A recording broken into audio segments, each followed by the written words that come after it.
देश जो है ना सबसे ज्यादा कंड्यूसिव देश है। पिछले 10 साल में जितना देश बदला है उतना 100 साल में नहीं बदला होगा। आइडिया बहुत अच्छा भी हो और इरादा भी बहुत मजबूत हो तो भी चांसेस है कि आपका बिजनेस फेल हो जाए। कई बार क्या होता है, प्रोडक्ट आप ले आते हो, कस्टमर बोलता है अच्छा है लेकिन मुझको चाहिए नहीं। हम काका को सीईओ नहीं बनाते। Man power can make you super power.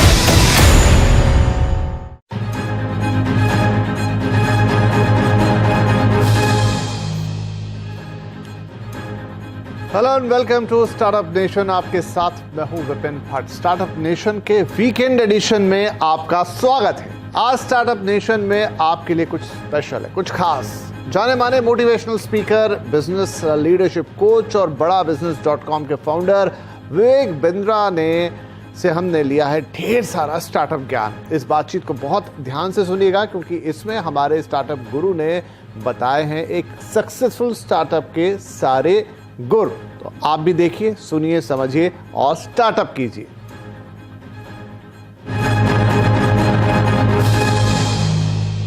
स्वागत कीजिए मेरे साथ डॉक्टर विवेक बिंद्रा का। सर बहुत स्वागत है आपका and we are really happy to have you on the startup nation. तो सबसे पहला सवाल मैं आपसे यही लेकर आता हूं कि जो इस समय देश का स्टार्टअप है या देश का यूथ है उसके लिए अपॉर्चुनिटीज के जो रास्ते खुल गए आज, क्या वैसा कभी पहले माहौल देश में था या वैसे कभी मौके देश में थे? स्टार्टअप पे जो आपने प्रश्न पूछा, आज पहली दफा ऐसा हुआ है कि कैपिटलिज्म विदाउट कैपिटल का जमाना आया है। ये पहली बार ऐसा हुआ है। और दूसरा, हमारा देश जो है ना मैक्रो इकोनॉमिक्स जो है उसके हिसाब से सबसे ज्यादा कंड्यूसिव देश है आने वाले समय में स्टार्टअप्स को बिल्ड करने के लिए। एंटरप्रेन्योरशिप बहुत जबरदस्त है यहाँ पे। रीजनल एंटरप्रेन्योर्स हैं, उनको ग्लोबल बनना बाकी रह गया है। मॉडल्स बिल्ड करने सीख रहे हैं, थोड़े चेंजेस ला करके उसको स्केल किया जा सकता है। जो पहले माहौल हुआ करता था उससे आज पिछले 10 साल में जितना देश बदला है उतना 100 साल में नहीं बदला होगा। स्टार्टअप्स के लिए बहुत कंड्यूसिव समय है। एक अच्छा आइडिया ज्यादा जरूरी है या एक मजबूत इरादा? क्योंकि बहुत सारे अच्छे आइडिया बिना इरादे के दम तोड़ देते हैं। एक्चुअली अगर मैं फंडामेंटली इसको आंसर करूं, आइडिया बहुत अच्छा भी हो और इरादा भी बहुत मजबूत हो तो भी चांसेस है कि आपका बिजनेस फेल हो जाए। ओके। क्योंकि फंडामेंटली आपको क्या चाहिए? आपको चाहिए कंज्यूमर की वो बर्निंग प्रॉब्लम जिसको आप सॉल्व करें, जो कस्टमर आपके बिना अपने आप सॉल्व ना कर पाए। ठीक है, पहला फंडामेंटल ये होना चाहिए। अगर आप दुनिया की कोई भी बेस्ट ऑर्गेनाइजेशन को देखें जिसने मोनोपोली क्रिएट करी है मार्केट के अंदर, उसने 2 प्रश्नों का उत्तर दिया है। पहला, कस्टमर की बर्निंग प्रॉब्लम क्या है। दूसरा, ऐसे कैसे सॉल्व करूं कि कस्टमर मेरे बिना अपने आप सॉल्व ना कर पाए। दूसरा थोड़ा लंबा स्टेटमेंट है तो रिपीट करूंगा, ऐसे कैसे सॉल्व करूं कि वो मेरे बिना अपने आप ना कर पाए सॉल्व। तो वहां से उसके बाद फिर उसको एग्जीक्यूट करने का समय आता है। उसके प्रोडक्ट्स लेने हैं, छोटा छोटा उसके एमवीपी जिसको बोलते हैं मिनिमम वायबल प्रोडक्ट। एमवीपी का साधारण भाषा में अर्थ हो गया कि क्या कस्टमर मुझको एडवांस देने को तैयार है जो मैं नया प्रोडक्ट लेके आ रहा हूं? क्या कस्टमर मुझको थोड़ा डिपॉजिट देने को तैयार है जो मैं प्रोडक्ट लेकर के आ रहा हूं? क्या कस्टमर लेटर ऑफ इंटेंट देने को तैयार है कि मैं आपसे खरीद लूंगा? क्या कस्टमर, क्योंकि कई बार क्या होता है, प्रोडक्ट आप ले आते हो, कस्टमर बोलता है अच्छा है लेकिन मुझको चाहिए नहीं। ये बात होती है। बिल्कुल। तो यही है कि तो जो मैं समझा यहां तक कि सबसे पहले आप प्रॉब्लम को आइडेंटिफाई करें, फिर उसका सॉल्यूशन आप निकालें और फिर ये देखें कि ये सॉल्यूशन कोई आपसे खरीदने के लिए तैयार है कि नहीं। राइट। बहुत अच्छा है। खरीदने के लिए तैयार कस्टमर, हाँ, इन्वेस्टर नहीं अभी। हाँ, कस्टमर। पहले कस्टमर को खरीदने के लिए मेरी कंपनी भी आएंगे बाद में लोग, लेकिन पहले कस्टमर खरीदने को कितना जल्दी तैयार है वो बहुत इंपॉर्टेंट है। क्योंकि देखिए, the dog will decide the dog food.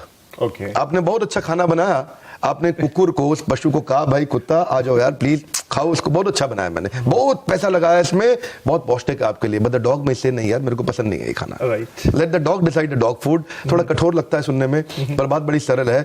आपका कंज्यूमर का प्रॉब्लम नहीं सॉल्व करना है, उसका बर्निंग प्रॉब्लम सॉल्व करना है। ज्वलंत समस्या नहीं। ये थोड़ा फर्क है इसमें। राइट। तो एक स्टार्टअप के लिए जरूरी है आइडिया ले आओ, इरादा भी ले आओ, लेकिन सबसे पहले एक तो पहले प्रॉब्लम को आइडेंटिफाई करो जो लोग खुद उसे सॉल्व नहीं कर पा रहे हैं, फिर आप उसका सॉल्यूशन लेकर आओ, फिर देखो कि सॉल्यूशन को ग्राहक मिलते हैं कि नहीं मिलते हैं। तो यहां से आपकी शुरुआत होनी चाहिए। जितना बड़ा प्रॉब्लम उतना बड़ा प्रीमियम। जी।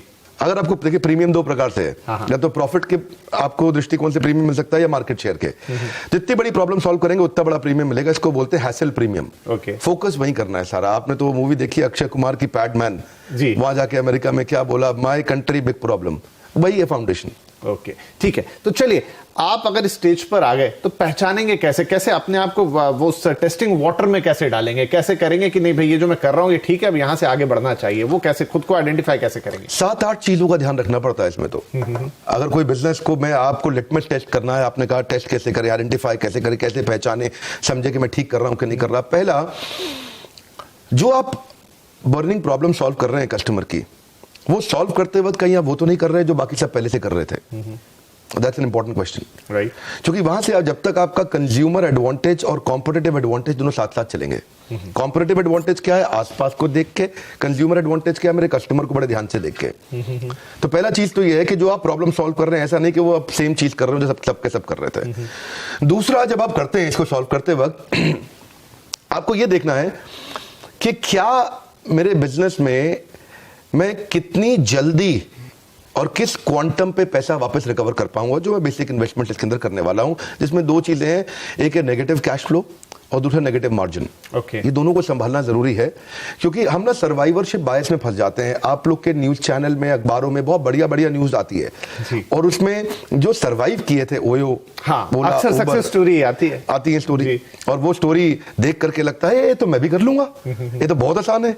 वो सर्वाइवरशिप बायस है। ओके, आप उसमें पीछे 10,000 लोगों ने ट्राई किया था तो एक आगे निकला है उसमें। उसको देख करके एकदम से अपने को नेगेटिव मार्जिन और नेगेटिव कैश फ्लो वाले बिजनेस में अचानक नहीं घुसना चाहिए। ओके, तो शुरू से, because expansion without margin is committing suicide. Okay, so unless आपके पास डीप पॉकेट्स हो, तो कोई भी आपके पास इन्वेस्टर आएगा वो देखेगा पहले कि बिजनेस में कंटिन्यूटी कितनी है, तो उसको बोलेंगे रेकरिंग रेवेन्यू मॉडल। तीसरा चीज, अगर आपके बिजनेस में कंटिन्यूटी नहीं है, रेकरिंग रेवेन्यू नहीं है, कोई ऐसी चीज जो आदमी बार बार खरीदेगा। अब शेव जो है आपको रोज करनी है, आपने रोज स्टूडियो पे आना है विपिन जी, आप शेव किए बिना कैसे आएंगे? नहीं आ सकते। तो अब वो रेजर है जो उसके लिए जरूरी है, उसको रोज खरीदना है। क्या आपका प्रोडक्ट ऐसा है जो साल, 2 साल, 5 साल में एक बार लेगा, या फिर वो एक ऑप्शन है कि कंपल्शन है कस्टमर के लिए? बहुत इंपॉर्टेंट चीज है। राइट। आपका प्रोडक्ट एक ऑप्शन है कि कंपल्शन है? आपका प्रोडक्ट ऑक्सीजन है कि नहीं है? फिर इसके बाद ये देखना है जो आपकी जो मार्केटिंग कैंपेन है उसमें influencer, decider, buyer, consumer, initiator कौन कौन है, यानी कि आपका डिसीजन मेकिंग यूनिट कौन है। ऐसा ना हो कि आप जिसके साथ जिसको माल बेच रहे हो वो डिसाइडर ही ना हो, डिसाइडर उसके बिहाफ पे कोई और हो, तो पैसा ज्यादा खर्च हो जाएगा। प्रेस्टीज ने किया था अच्छा काम, एक बार मास्टर स्ट्रोक खेला था, चेस खेलता होगा जरूर, जैसे क्या बोलते हैं शह और माद, जो बीवी से करे प्यार वो प्रेस्टीज से कैसे करे इनकार। राइट, दोनों को पकड़ लिया। अभी पत्नी बोले पति को प्रेस्टीज दिलाओ, बोले नहीं तो तुम प्यार नहीं करते मुझसे। बिल्कुल। तो आपको initiator, influencer, decider, buyer, consumer सबका ध्यान रखना पड़ेगा। कंज्यूमर के फीडबैक लेने की तैयारी करनी पड़ेगी, इसको बोलते हैं इंप्रूवमेंट साइकिल। अगर आप फीडबैक की तैयारी नहीं कर रहे, क्योंकि कस्टमर सिग्नल देता है, अच्छी कंपनी, अच्छा ब्रांड प्रोडक्ट बना देता है। आई से वन मोर टाइम, क्योंकि मैं गोल्डन स्टेटमेंट दोबारा बोलता हूं। कस्टमर सिग्नल देता है, अच्छा ब्रांड प्रोडक्ट बना देता है। जब कस्टमर सिग्नल देता है, कमजोर ब्रांड उसको इग्नोर कर देता है। कस्टमर आपसे वही मांगेगा जो कोई नहीं दे सकता, और अगर आपने वो दे दिया, हाईएस्ट हेडरूम ऑफ ग्रोथ है, क्योंकि वो कोई दे नहीं सकता। तो आपको ढक्कन खोलना पड़ेगा। अपन क्या बोलते हैं, मेरी ट्रेनिंग प्रोग्राम में बोलते हैं कि जितना ढक्कन मोटा उतना धंधा छोटा। You got to start asking this solution oriented questions. जब आप फंडिंग की तैयारी कर रहे हैं, जब आप अपने इन्वेस्टर की तरफ जा रहे हैं, तो आपको कैसे वो तैयारी करनी चाहिए ताकि आपका जो तीर है वो निशाने पे लगे जाके? बहुत अच्छा। देखिए, इन्वेस्टर के पास जाने से पहले कुछ चीजों को इंपॉर्टेंट समझना है आपको। इन्वेस्टर उस बिजनेस में इंटरेस्ट नहीं लेता जो ट्रांजैक्शनल है नेचर में। ओके, जिसमें माल दो पैसा लो, माल दो पैसा लो। अगर आपका बिजनेस का फॉर्मेट जीव जीवस्य जीवनम शास्त्रों में बताया गया है, जब एक जीव का जीवन दूसरे जीव के जीवन पर निर्भर होने लग जाए, जिसको बोलते हैं इकोसिस्टम। इकोसिस्टम तो हम रोज चर्चा करते हैं, आप बिजनेस न्यूज चैनल में करते हैं, हम भी अपने ट्रेनिंग में करते हैं। इकोसिस्टम का फाउंडेशन समझना जरूरी है। फाउंडेशन है एक जीव का जीवन दूसरे जीव के जीवन पे निर्भर कैसे करे, ताकि सब लोग इकट्ठे मिलकर उसको इवॉल्व करें। दुनिया की 10 सबसे बड़ी कंपनी में से अगर आपने 5 उठा लें, अल्फाबेट मतलब गूगल, प्रोजेक्ट नहीं है, प्लेटफॉर्म है। माइक्रोसॉफ्ट प्रोजेक्ट नहीं है, प्लेटफॉर्म है। एप्पल का iOS प्रोजेक्ट नहीं है, प्लेटफॉर्म है। फेसबुक प्रोजेक्ट नहीं है, प्लेटफॉर्म है। अगर आप दुनिया की 10 में सबसे बड़ी 5 कंपनी उठा लें तो सब प्लेटफॉर्म्स हैं। वो एक ऐसे इकोसिस्टम है जहां दूसरे लोग मेहनत कर रहे हैं, मल्टी साइडेड ट्रांजैक्शंस हो रही हैं, जिसमें डिस्कनेक्टेड लोग कनेक्ट हो रहे हैं, अनकनेक्टेड लोग कनेक्ट हो रहे हैं, मल्टी साइडेड ट्रांजैक्शंस हो रही हैं। पता नहीं, ये शायद मैं साधारण भाषा में बोलने का प्रयास कर रहा हूँ उसको। जी, जैसे यूट्यूब है, राइट, मैं यूट्यूब पे इस समय वर्ल्ड का नंबर 1 एंटरप्रेन्योरशिप चैनल है, पर मैं सफल क्यों हुआ उसमें? बड़ी सिंपल सी बात है, यूट्यूब ने एक प्लेटफॉर्म बनाया, राइट, और प्लेटफॉर्म में क्या होता है, कंटेंट कंज्यूमर भी है, कंटेंट क्रिएटर भी है, कंटेंट पे एडवर्टाइजर भी है, और यूट्यूब खुद भी है। साधारण भाषा में, कठोर भाषा में क्या कहते हैं विपिन भाई, कि जुआ खेलने वाला पैसा नहीं कमाता, जुआ खिलाने वाला कमाता है, राइट। तो ये जो प्लेटफॉर्म क्रिएट करता है, हाँ, जो प्लेटफॉर्म क्रिएट कर रहा है ना, वही आगे जा रहा है। इन्वेस्टर ये देखना चाहता है कि क्या आपकी प्रेजेंस के बिना अपने आप आपका धंधा, आपका बिजनेस ग्रो कर रहा है कि नहीं कर रहा, क्या बाकी लोग मेहनत कर रहे हैं आपका बिजनेस ग्रो करने में, जो कि अपने आप ग्रो करे। जब ऐसे फॉर्मेट्स आते हैं तो इन्वेस्टर एकदम एक्साइटेड हो जाता है, अरे कुछ है इसमें, दम है, तो वो सुनता है उसके बाद। नहीं, बड़ी गहरी बात कही आपने। तो आप जब इन्वेस्टर के पास जा रहे हो, जो मैं देखता हूं स्टार्टअप नेशन पे कई इन्वेस्टर्स आते हैं, लेकिन वो मैं सबसे पूछता हूं कि आपके पास जब कोई आता है प्रपोजल लेके, तो आप क्या देखते हो? शायद 100% जवाब आया कि सबसे पहले हम टीम देखते हैं। क्या आप इस बात से एग्री करते हैं? बहुत खूब। रामू काका को सीईओ नहीं बनाते। बहुत सारे छोटे बिजनेसमैन यही कर रहे हैं। वो अपने पुराने भरोसेमंद आदमी को देख रहे हैं, और रामू काका थे उनके, और उसी को लगभग आगे बढ़ाए जा रहे हैं। ये रामू काका गल्ला संभाल लेंगे। बहुत इंपॉर्टेंट है, अकबर ने अपने नवरत्न बिल्ड किए, क्या आपके नवरत्न तैयार हैं? आपकी और man power can make you super power. ये बहुत इंपॉर्टेंट प्रिंसिपल है, क्योंकि देखिए अल्टीमेटली एक एंटरप्रेन्योर को डूइंग से बाहर निकल के एनेबलिंग पे आना है। क्योंकि जब तक वो खुद करेगा एक्टिव इनकम है, जब वो एनेबलिंग पे आता है तो पैसिव इनकम है, तो ऑर्गेनाइजेशन ग्रो करता है। तो कैसे आप एक हाई परफॉर्मेंस टीम तैयार करते हैं, वो लीडरशिप कैसे बिल्ड करते हैं जो आपकी प्रेजेंस के बिना बिजनेस को स्केल करने के लिए सक्षम हो। तो चलिए, सब कुछ हो गया, आपने अच्छा आइडिया ले आया, सॉल्यूशन ढूंढ लिया, पैसे भी मिल गए, टीम भी बन गई, धंधा चल निकला, लेकिन बावजूद उसके सर हम देखते हैं कि बहुत सारे स्टार्टअप्स एक समय तक तो बड़ा अच्छा करते हैं, बड़े प्रॉमिसिंग दिखते हैं, लेकिन फिर नीचे चले जाते हैं। क्या गलती होती है? बहुत सिंपल है जी, बड़ा सरल है। एक गोल्डन स्टेटमेंट है, याद रख लें। आज आपके माध्यम से चैनल पे मैं सबको कहना चाहूंगा, जिंदगी भर के लिए याद रखें, पहला प्रोडक्ट फाइनल प्रोडक्ट नहीं होता। ओके, वन मोर टाइम, पहला प्रोडक्ट फाइनल प्रोडक्ट नहीं होता। हॉकी की स्टिक पहले नीचे आती है, बाद में ऊपर जाती है। जे कर्व जिसको बोलते हैं बिजनेस में, वो पहले नीचे आता है, बाद में ऊपर जाता है।